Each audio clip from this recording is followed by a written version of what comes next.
Ladies and gentlemen, welcome back once again to Frontliner YouTube channel. And if you are watching for the first time, please kindly take a second of your time and subscribe to our YouTube channel. Then don't forget to turn on notification bell for more updates daily. Now, my fellow Kenyans, do you know that more than 60% of politicians in the Republic of Kenya are much richer because of the Gen Z protest?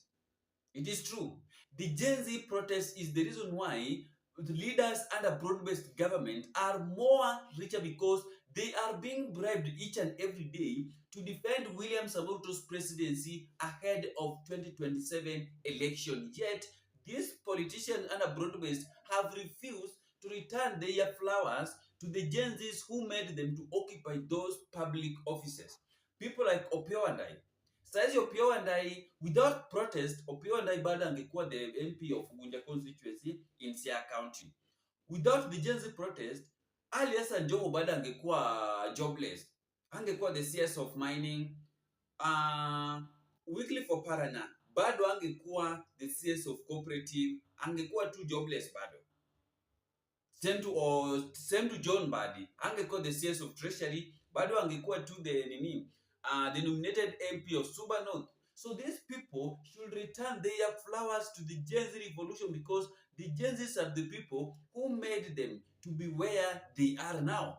Without that protest, hawangekuwa hapo. Then secondly, do you know that the Gen Z protest in the Republic of Kenya last year is the reason why nowadays the politicians across the country are finding it more easy to go to State House? It is true, because whenever they go to State House, they normally get bribed. Because right now, Ruto is trying to make sure that 2027 election will not be more difficult for him. And that's the reason why nowadays, he normally calls people from different parts of counties, wards, and constituencies to go to State House so that they can discuss on how they are going to channel things ahead of 2027 election, where some of the invitations are backfiring.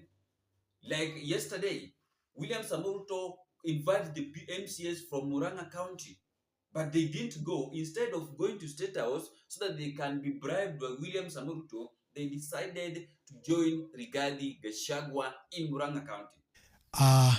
And all our viewers, my name is Geshofe Mbatia. Like the senator has said, I am the MCA elected to represent the great people of Kariara ward in Muranga County, Gatanga constituency in Muranga County. We are here as the Muranga County Assembly.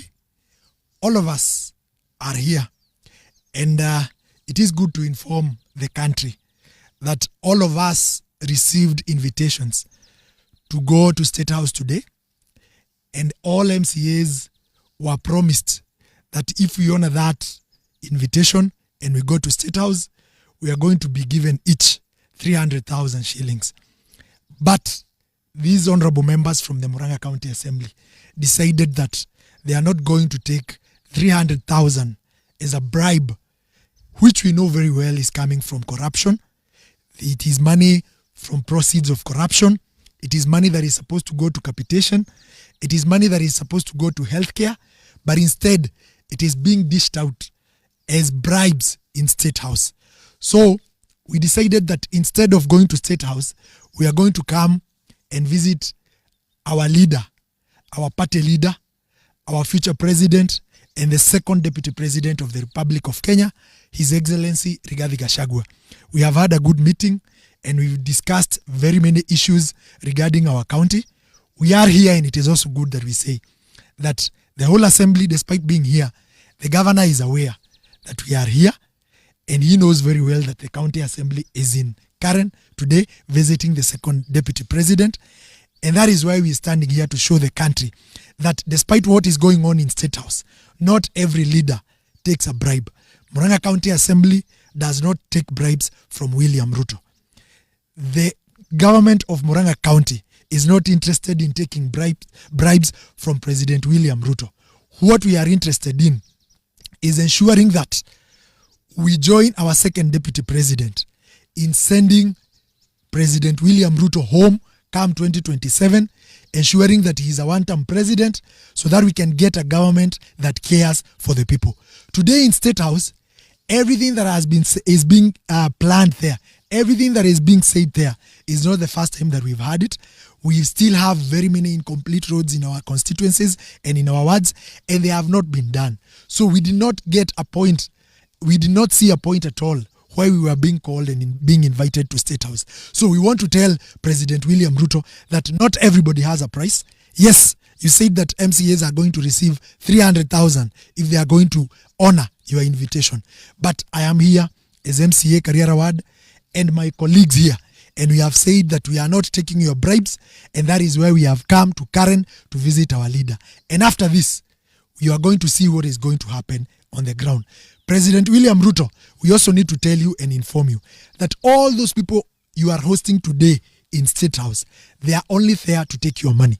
In fact, they called us yesterday and even in the morning, and they informed us from our wards that they are going to State House just to take your money and go back to Mashinani.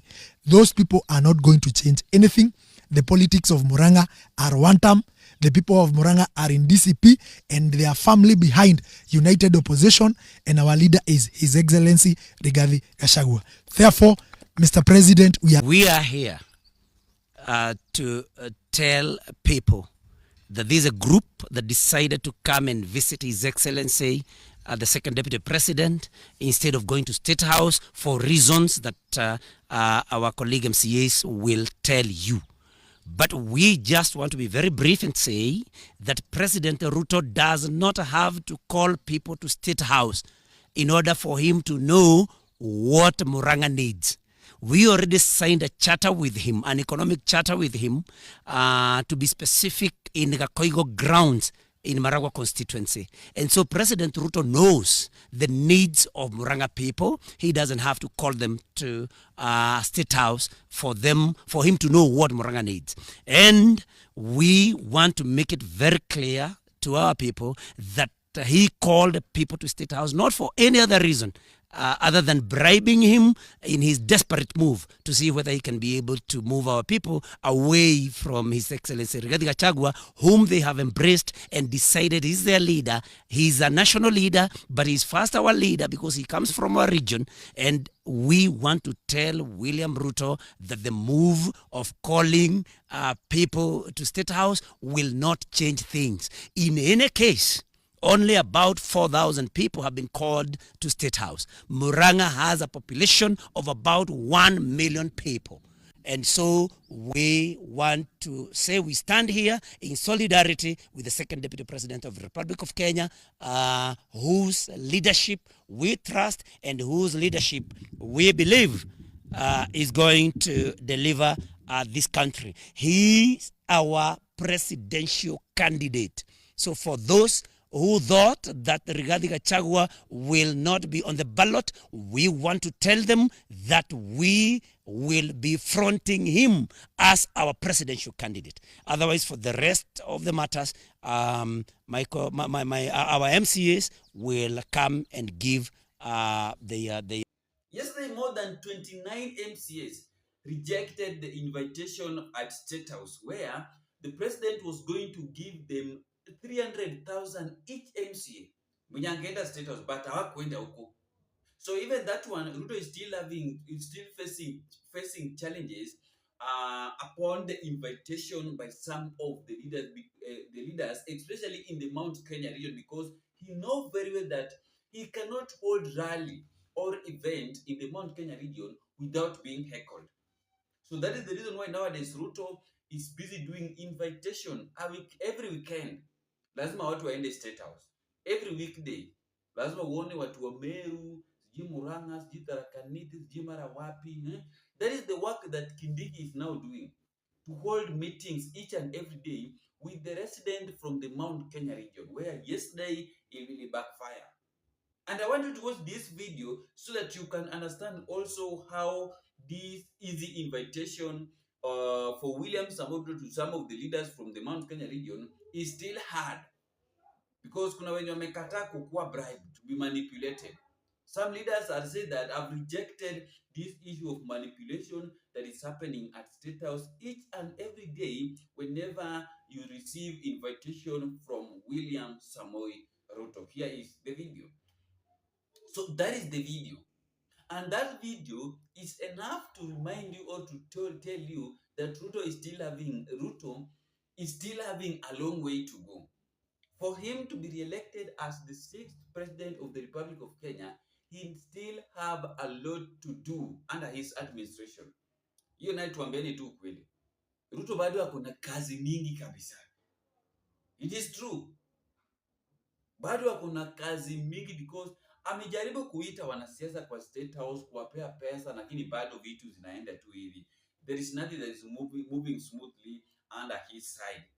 Amejaribu because he know very well that host event huko Mount Kenya region sio rahisi, and that's the reason why wanapelekwa State House.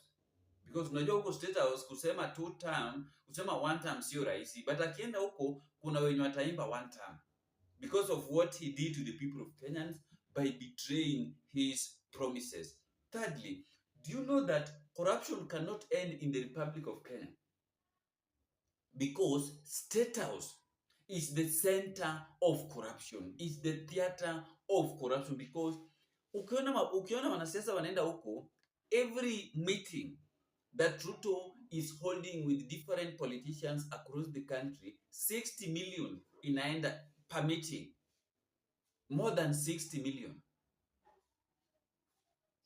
Because for those people to be there, they must be ferried. Hawezi enda huko. Mtu hawezi tumia fare yake kuenda State House. They must be ferried there by school bus. For those people to be there, they must be given something. Raia wanapewa 2,000, 3,000. Then unapata wameenda huko kama 7,000 people kwa State House. Then wanasiasa ndio wanapewa maybe 300,000, 500,000 for you to go and sell William Samoei's agenda and also his party ahead of 2027 election.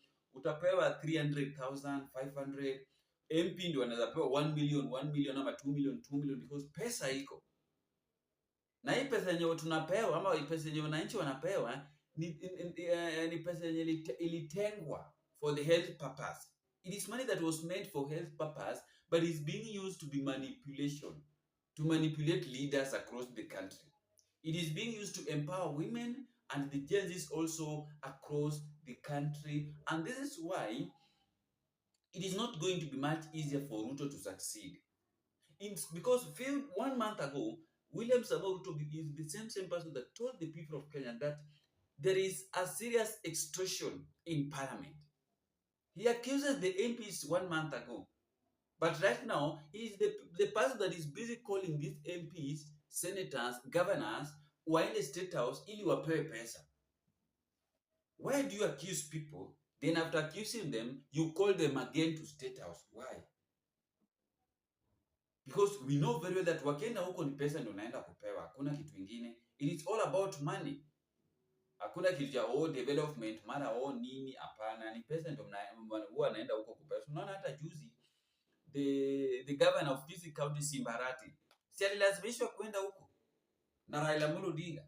After swallowing the words of Raila Amolo Odinga, alienda huko. Same to the governor of Siaya County James Orengo. Pia alikuwa forced. Orengo was forced kwenda State House.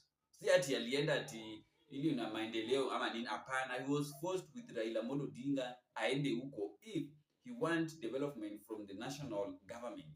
If iende huko county, lazima aende huko State House, wapige picha, wakule, wafanye nini, ndio rais aweze kutoa maendeleo kwa State House, kupeleka huko mashinani. So that is what is happening, and it is not going to be easier. It is not going to be easier by, in fact, calling people to State House each and every time won't change anything. Because whenever these people go to State House, they are busy looting public funds each and every day, especially the money that was meant for health purpose.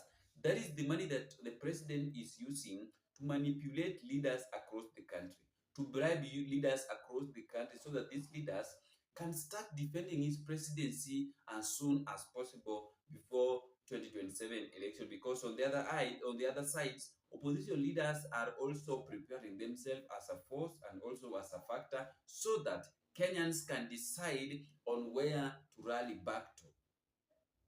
It is true.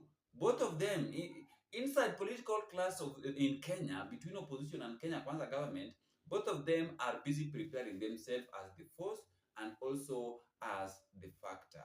Thank you so much. Let us meet in the next